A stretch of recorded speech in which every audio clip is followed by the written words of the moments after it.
quelle est la différence qui existe entre un individu et un citoyen?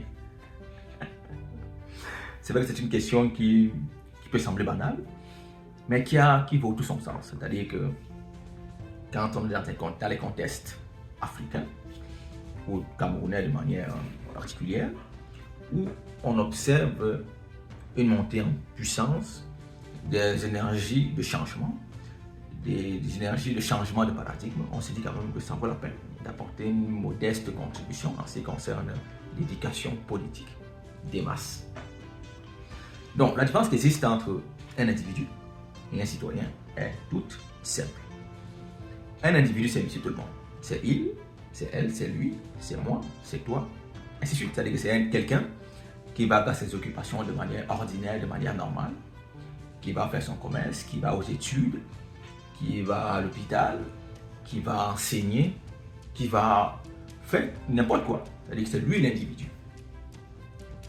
Donc, l'individu, c'est monsieur tout le monde qui fait ses choses. Vraiment, il n'est pas intéressé par tout ce qui se passe autour de lui. Il ne veut pas savoir si l'État monte, si l'État descend. Il ne veut pas savoir si le pays est bien géré ou pas. C'est lui un individu.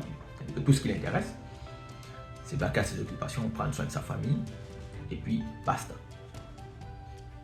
Maintenant, un citoyen, c'est qui? À ce niveau, je vais préciser une chose avant d'apporter la définition politologique. Les juristes pensent qu'un citoyen, c'est quelqu'un qui a un acte de naissance, qui a peut-être un passeport, qui a une carte nationale d'identité, quelqu'un qui vit sur un territoire donné et qui est reconnu comme tel. Donc ils pensent que ceux-là sont dignes d'être appelés des citoyens. C'est pour ça que pour eux, un bébé, n'importe qui peut être citoyen. Ce n'est d'ailleurs pas faux. C'est-à-dire qu'on peut le dire, tu es citoyen du Cameroun, tu es citoyen de la Belgique, tu es citoyen de X, citoyen de Y.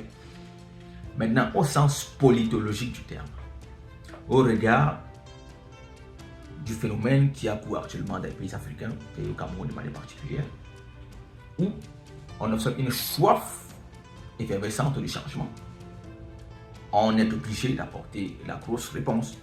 Un citoyen, c'est celui-là qui, au-delà d'avoir une carte nationale d'identité, un acte de naissance, ou au-delà de vaquer à ses occupations de manière ordinaire, participe à la gestion des affaires de la cité, s'investit dans des activités d'intérêt collective.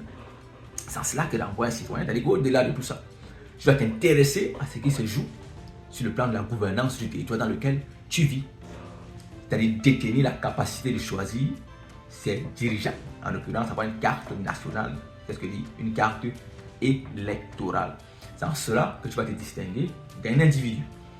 Donc le citoyen, c'est celui-là qui est prêt à aller au charbon. C'est celui-là qui est capable de dire que demain c'est l'élection, je suis sûr que je peux choisir tel parce que j'en ai le pouvoir, j'en ai la capacité, j'en ai le quitus.